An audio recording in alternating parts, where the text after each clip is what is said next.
Hello wonderful people, how are you all? I hope you all are doing great. So आज हमारा जो English practice set चल रहा है, ठीक है। पहले हमने जो है एक छोटी सी वीडियो की थी PYQs ऑफ वोकेबलरी, ठीक है। आई होप आप सबने देखी होगी। अब नेक्स्ट जो लेक्चर हम लेके आए हैं that is idioms and phrases, ठीक है। PYQs जो वोकेबलरी के हैं वो और भी वीडियोज़ आएंगी, मगर बोरिंग ना हो जाए इसलिए मैंने थोड़ा चेंज किया है, ठीक है। उसके बाद GK के भी आपके जो है प्रैक्टिस सेट PYQs को इंक्लूड करते हुए वो भी आएंगे, ठीक है। इससे आपका क्या होगा, देखो मार्क्स आप जितने मर्जी लगाओ, मगर जो PYQs होते हैं वो आपको एक सही डायरेक्शन देते हैं कि आपने किस दिशा में जाना है, आपकी प्रिपरेशन कहाँ कैसे चल रही है और किस तरह से होनी चाहिए, ठीक है। तो आप अपनी जो प्रिपरेशन है यहाँ से देख सकते हो कि आपको इनमें से कितने इडियम्स आते हैं, ठीक है, जो ऑलरेडी JK SSB के एग्जाम में पूछे गए, ठीक है। तो चलिए स्टार्ट करते हैं। सबसे पहला जो हमारा इडियम आता है, जो कि हमारे JKP कांस्टेबल के एग्जाम में पूछा गया है, जो कि अभी रिसेंटली हुआ था। तो बताइए, विल ओ द विस्प, ठीक है। विल ओ द विस्प का मीनिंग क्या होता है, पहले आपको ये पता होना चाहिए। तो विल ओ द विस्प का मीनिंग ये होता है कि कोई ऐसा गोल, आप बोल सकते हो कोई ऐसा एम बना देना जिसको पाना या जिसको हासिल करना जो है वो नामुमकिन सा हो, असंभव सा हो, ठीक है। तो यहाँ पे सीधा करेक्ट आंसर ही मैं आपको बताऊंगी ताकि सीधे आपके दिमाग में फिट हो जाए।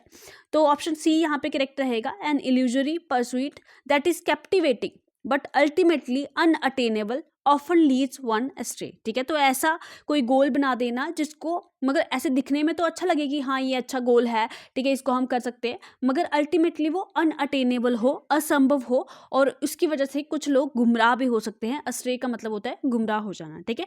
तो ऑप्शन सी यहाँ पे करेक्ट रहेगा, वही आपकी आंसर की में भी दिया हुआ है, ठीक है। नेक्स्ट बात करते हैं क्वेश्चन नंबर 21 की। क्वेश्चन नंबर 21 में जो इडियम दिया हुआ है that is days of reckoning, ठीक है। इसको आप बोल सकते हो कयामत का दिन भी बोल सकते हो, जजमेंट का डे भी बोल सकते हो, या कोई जो भी डिसीजन आने वाला, जिस दिन कोई डिसीजन आने वाला हो वो डे भी आप ले सकते हो, ठीक है। तो इसका मीनिंग होता है कि जो आपके पास्ट में जो आपने कोई चीज़ें की हो उसका इफेक्ट उस दिन आने वाला है, ठीक है। तो ये जजमेंट डे होता है वैसा, Ben effect of the past, ठीक है, Ben effect of the past mistakes is experienced, ठीक है। तो यहां से जो करेक्ट ऑप्शन आपका बनता है that is a judgement period when past actions and decision culminate in inevitable consequences, ठीक है। तो पास्ट जजमेंट से आप इसको याद रख सकते हो।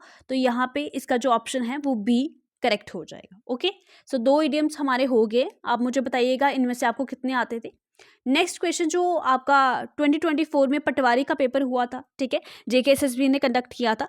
तो उसमें जो इडियम पूछा गया था that is to show the white feather, ठीक है। To show the white feather मतलब होता है कि सफेद पंख दिखाना, ठीक है। हिंदी में मुहावरा है ये कि सफेद पंख दिखाना, ठीक है। तो इसका मतलब होता है कि क्या करना, बताइए, कायरता दिखाना, या आप बोल सकते हो कि कायर की तरह व्यवहार करना, इसका मीनिंग ये होता है, ठीक है। तो इसमें से जो करेक्ट ऑप्शन कौन सा लग रहा है, हाँ बिल्कुल सही, ऑप्शन सी यहाँ पे बिल्कुल करेक्ट है कि टू एक्ट एज कवर्ड, या ऐसे कायर की तरह एक्ट करना। तो ऑप्शन यहाँ पे सी जो है करेक्ट हो जाएगा, to show the white feather. Okay, ये पटवारी में पूछा गया है। चलिए नेक्स्ट जो क्वेश्चन है आपकी स्क्रीन पे, ये भी पटवारी में ही आया हुआ है, इडियम और फ्रेजेस का। ब्रेक द आइस, ठीक है। ये तो बड़ा सिंपल क्वेश्चन है, बड़ी बारी आपको आता भी होगा खुद से।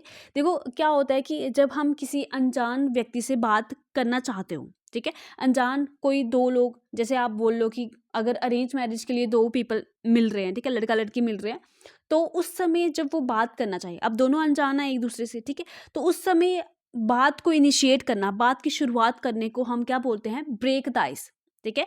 उस बंदे से बात की शुरुआत करना जिससे आप कभी पहले मिले नहीं हो, ठीक है। तो ब्रेक द आइस का मतलब होता है to remove the tension at a first meeting, ठीक है। पहली मीटिंग में टेंशन रिमूव करना, या आप बोल सकते हो बात की शुरुआत करना। ऑप्शन ए यहाँ पे बिल्कुल करेक्ट हो जाएगा इस इडियम का मतलब। ओके, चलिए क्वेश्चन नंबर 13 की बात करते हैं, जो कि JKP फोटोग्राफर का जो एग्जाम हुआ था वहां पे ये पूछा गया था। ओके, तो ये भी एक हिंदी का मुहावरा है, ए डैम्प स्क्विब, ठीक है। इंग्लिश में चाहे आपने ना सुना हो, मगर हिंदी में बहुत बार सुना होगा कि ऊंची दुकान फीका पकवान, है ना, ऊंची दुकान फीका पकवान। तो इसका मतलब होता है डैम्प स्क्विब, ठीक है। तो मतलब ऊंची दुकान फीका पकवान का मतलब क्या हुआ कि नाम तो बड़ा सुना था इस चीज के बारे में, मगर वैसा इसने रिजल्ट नहीं दिया, या वैसा इसमें जो है आप बोल सकते हो वैसी क्वालिटी नहीं थी, ठीक है। तो यहाँ से आप देख सकते हो हाँ, option C, something that is not exciting और इफेक्टिव एज एक्सपेक्टेड, कि ऐसी चीज जो मतलब एक्सपेक्ट की जा रही थी कि एक्साइटिंग होगी, इफेक्टिव होगी, प्रभावशाली होगी, एक्साइटिंग होगी, मजा आएगा, मगर वैसा नहीं होता है, ठीक है। तो उसी को बोलते हैं ऊंची दुकान, फीका पकवान, ए डैम्प स्क्विब, ठीक है। Option C is correct. PDF आपको टेलीग्राम चैनल पे मिल जाएगी, ठीक है, जिसका लिंक मैं कमेंट सेक्शन में पिन डाउन कर दूंगी, वहां पे आप ज्वाइन कर सकते हो।